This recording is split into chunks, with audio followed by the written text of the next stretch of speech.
the day before the day that we give thanks, and this morning, the gift that keeps on giving. The Dallas Cowboys and the hot seat currently held by one Jason Garrett. Here we go, guys. Cowboys hosting the 8-3 Bills tomorrow. They do so with a 6-5 record, and with Philly nipping at their heels. At this point, only a win could quiet the noise surrounding this Cowboys team. Whether you'd call it a must-win or not, it certainly is for Jason Garrett. Mike Florio says the Cowboys could fire Garrett Friday if they lose to the Bills tomorrow. So, Nick, is Jason Garrett coaching for his job on Thanksgiving Day? He should be, and it's been something over the last few years of a fool's errand to try to fully anticipate what Jerry Jones was going to do. You would have imagined that if Jerry Jones didn't fire Jason Garrett after the 9-7 season, after the disappointment of 13-3, didn't fire Jason Garrett after the 3-5 start last year, that when they rally, when they win 7 of 8 and then win a playoff game, that I would have anticipated then he would have given Jason Garrett a contract extension. He didn't do that. He didn't. So when I have expected him to zig, he has zagged very often. But there would be no reason not to fire Jason Garrett if they lose to another playoff team. They would have played 5 games against teams that would currently qualify for the playoffs. They would be 0-5 in those 5 games. They have been favored in 11 of their 12 games this year. And if they lose, the only game they weren't favored was the Patriot game. They would have 6 wins out of 11 times when Vegas said they were the best option. What is the other most underachieving team in football? The Browns? We've talked about the Falcons are a mess. The Rams a little bit. Sure, maybe the Rams. With the Rams, I think maybe with the Rams, I don't look at them quite as underachieving because I anticipated the struggles they've had, and so much of that is tied to the quarterback. For the Browns, as bad as Freddie Kitchens has been, so much of that is tied to Baker Mayfield's turnovers. The Cowboys quarterback, Chris, has been awesome. Yet the Rams, who are in distress, have 6 wins. The Browns, who are in distress, have 5 wins. And the Cowboys are sitting there at 6-5 in an easy division with an easy cross-conference division that they're playing in the AFC East, aside from the Patriots. And yet they are still there just barely treading water. So I would fire Jason Garrett. If this had been a regular work week, I would have fired Jason Garrett on Monday 2 days ago. You can't do that when they play on a Thursday.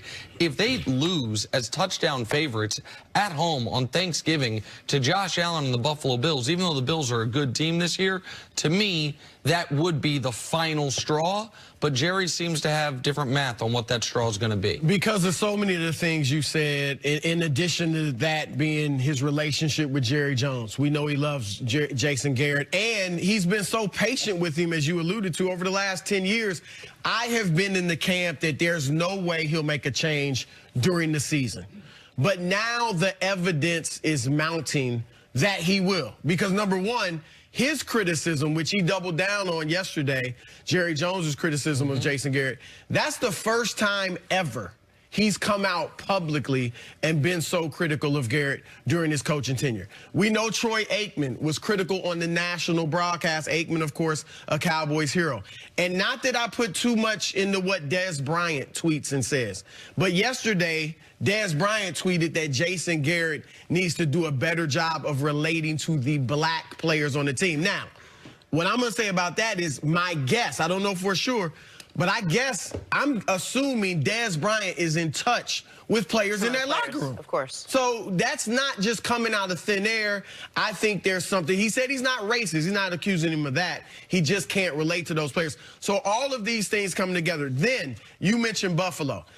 I think Buffalo's the worst 8 or 7 or 9 win team in the league. They beaten one good team, Tennessee. And Tennessee, that's when they were struggling. Yep. So if you lose to Buffalo, I think Jerry will be like, look, the season is essentially over anyway. We may make the playoffs because Philadelphia is so bad, but if we get there, we're not going to do anything. We can't beat winning teams. So I think he would go ahead and make the change. And look, it probably would be Chris Richard. You mentioned him yesterday, the defensive coordinator.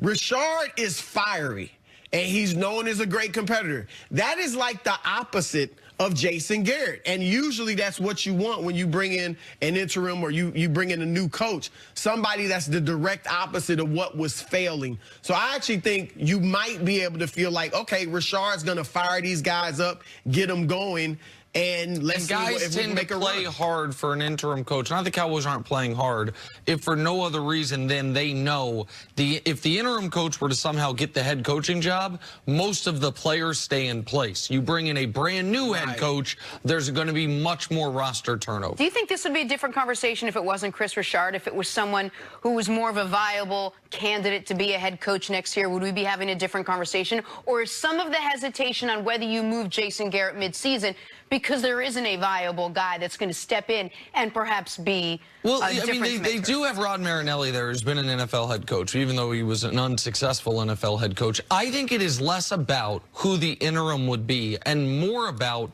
playing your final domino for this season. You don't want this season to be a total failure. It is even if, and I know Coach Mangini made the point yesterday, they won 3 out of 5 division titles. That doesn't matter to me much at all, because this year's team, winning them in the past might matter, but for this season, scraping into the playoffs at 9-7 because Philadelphia is so disappointing is a massive underachievement. Like, all 9-win seasons are not created equal. Buffalo, you mentioned, already's had a successful season. Like, they've only made the playoffs, I think, once since the Music City Miracle. If they can get to 9 or 10 wins with this roster, that is a hell of a year for them. Yeah.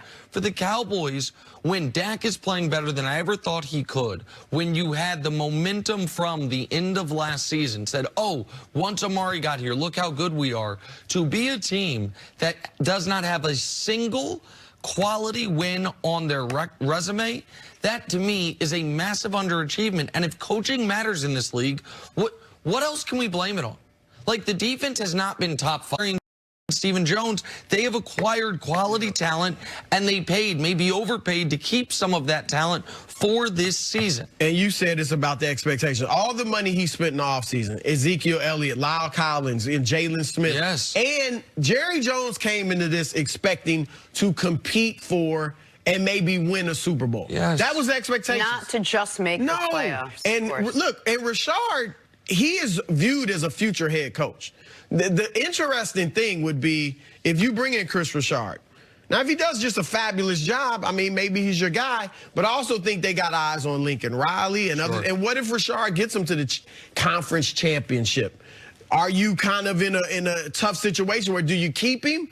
Or do you go out and get the Lincoln Riley or somebody like that? Listen, the name that I'm going to throw out there is Greg Roman.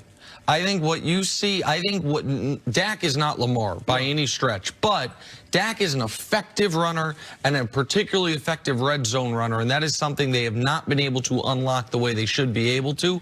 I think you could use a little bit of what Greg Roman has done with Lamar, not as much, and make the team and help Dak take a further step next season. But there's 4 coaches in football current coaches who have coached at least 50 games and never been to a conference championship game. Adam Gase, he's already been fired once, is probably on his way out of another place. Pat Shurmur, he's already been fired once, probably on his way out of another place. The only 2 coaches on that list to never be fired and have coached at least 50 games is Bill O'Brien, with 91 wins, maybe the worst coach in football, and Jason Garrett with 147 games. 91 games for Bill O'Brien, not wins. 147 games coached. Only 4 have coached even 50 without making it to a conference